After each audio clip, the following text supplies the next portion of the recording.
আসসালামু আলাইকুম। আমি এখন দাঁড়িয়ে আছি একটা দৈত্যাকার বটগাছের নিচে।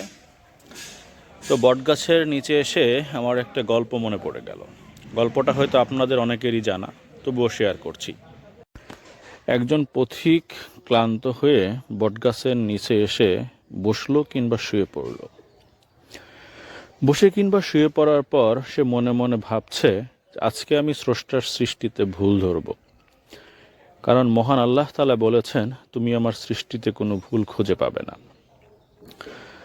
পথিক শুয়ে বা বসে বলছে যে তাল গাছ অনেক বড়, তাল গাছের ফলটাও বড়, নারকেল গাছ বড়, নারকেল গাছের ফলটাও বড়।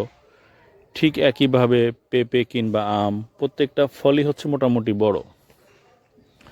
কিন্তু সেই তুলনায় বটগাছ এত বড় হওয়া সত্ত্বেও বটগাছের ফলটা কেন এত ছোট? এইটা হতে পারে স্রষ্টার সৃষ্টিতে একটা ভুল, যেটা আমি ধরতে পেরেছি। সে তো মহা খুশি। ঠিক কিছুক্ষণের মধ্যেই অলৌকিকভাবে বটগাছ থেকে একটা ফল, বটফল, তার মুখের উপর, নাকের উপর কিংবা মাথার উপর এসে পড়ল।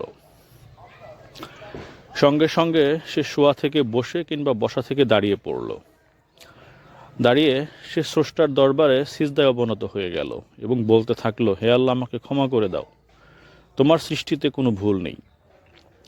আজকে যদি এই বটগাছের ফলটা বড় হতো, তাল কিংবা ডাবের মতো হতো, তাহলে তো নির্ঘাত আমার মৃত্যু হয়ে যেত, কিংবা আমি বড় কোনো ধরনের ক্ষতির সম্মুখীন হয়ে পড়তাম।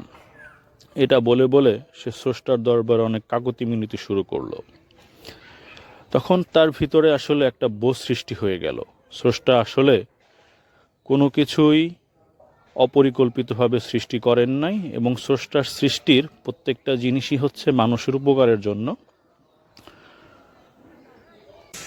তাই আসুন স্রষ্টার সৃষ্টিতে ভুল না ধরে একজন শুকুরগুজারকারী বান্দা হই।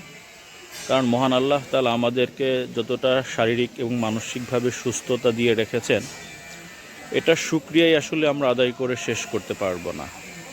আর মহান আল্লাহ তাআলা তার শুকুরগুজারকারী বান্দাকে খুব বেশি পছন্দ করেন। তো আজকের মতো এ পর্যন্তই। আবার দেখা হবে অন্য কোনো ভিডিওতে। আসসালামু আলাইকুম।